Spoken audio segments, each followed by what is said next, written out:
Good morning সবাইকে। কেমন আছো তোমরা? নিশ্চয়ই ভালো আছো। আমিও অনেক ভালো আছি। আজকে ঘুম থেকে উঠে পড়েছি সকাল সকাল। আরোহীকে নিয়ে যাব স্কুলে। এখন বাজে ভোর প্রায় 5:30। তো আমি ওকে 6:10-এর ট্রেনে নিয়ে যাব। আমি টিফিনটা ওর আগে করে রাখছি, এখনও বাইরের অনেক কাজ বাকি আছে। আমি টিফিনটা করে একটু ঠান্ডা করতে দিয়ে তারপরে আমি বাইরের কাজগুলো করে আরোহীকে তুলে ওকে রেডি করিয়ে দেব, নিজেও একটু রেডি হব। দেখো আমি আরোহীর জন্য একটু চাউমিন করে দিচ্ছি। চাউমিনের ভিতরে আমি কিছুই দিই না, কারণ ও কিছুই খায় না কোনো সবজি।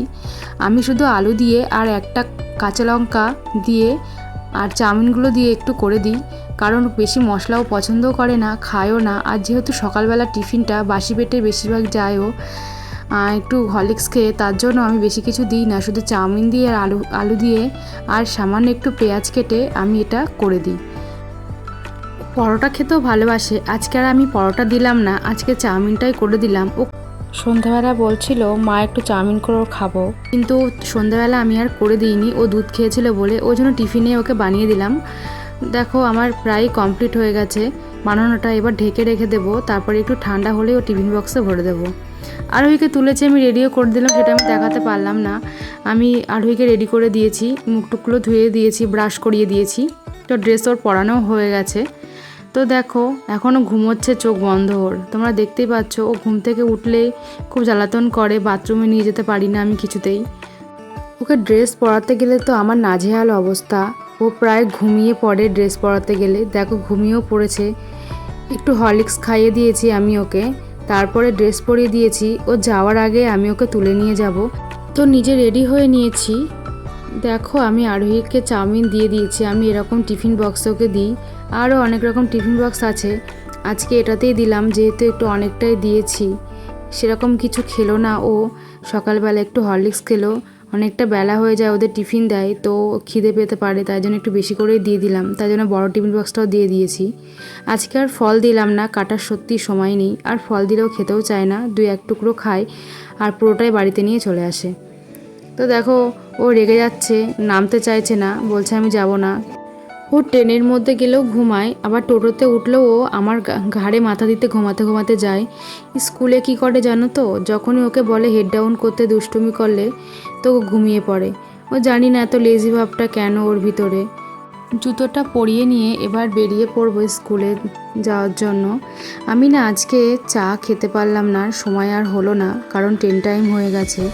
এবার যদি দেরি হয়ে যায়, ও তো তাড়াতাড়ি হাঁটতে পারে না, স্টেশন অবধি খুব আস্তে আস্তে যায়, ঘুমের ঘোর থাকে চোখে।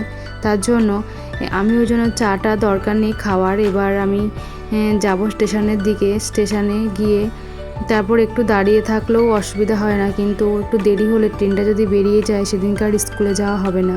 স্কুলে গিয়ে আমি না স্কুলের একটা পাশে চায়ের দোকান আছে, সেখান থেকে আমি চা খেয়ে নেব। দেখো আমি স্কুলের ভিডিও তো দিতে পারলাম না, তো আসার পথে আমি কিছু ভিডিও করেছি। দেখো এই বাচ্চাটা না স্টেশনে ছিল, আরোহীকে বললাম যে তুমি এই বাচ্চাটাকে একটা কেক দাও, তা কেকটা দিলো। দেখো ওর বাবা বাড়ি আছে, আজকে ফ্যানটা একটু পরিষ্কার করছে, খুব নোংরা হয়েছিল। বাবা বাড়িতে থাকলে এই কাজগুলো একটু করে দেয়, ঘরগুলো একটু পরিষ্কারও করে দেয়। তো দেখো আমার রান্নাও হয়ে গেছে, আমি বাসনগুলো ধুয়ে নেব। আজকে বেশি কিছু রান্না করিনি, ডাল করেছি, ডিমের ঝোল করেছি, আর টমিকেও খেতে দিয়ে দিয়েছি। ওর না বিড়ালের খেতে দিই, তো ও বিড়ালের খাবারটাও খেয়ে নেয়। জানি না ওর খাবারটা থেকে বিড়ালের খাবারটা বেশি মনে টেস্ট হয়, তার জন্য খাই। তো দেখো আমার বাসন মাজা মাজছি, আজকে আর বাইরে গেলাম না। আমাদের বেসিনটা না খুবই ছোট হয়ে গেছে, বড় বড় বাসনগুলোর মধ্যে ধরে না। নেক্সট টাইম যদি কখনো কোনো দিন রান্নাঘর করি, বেসিনটা একটু বড় করে করব, যাতে সব বাসনগুলো আমি ওর ভিতরে মাজতে পারি। তো দেখো বাসন মাজা প্রায় কমপ্লিট হলে তারপরে আমি স্নান করে নেব।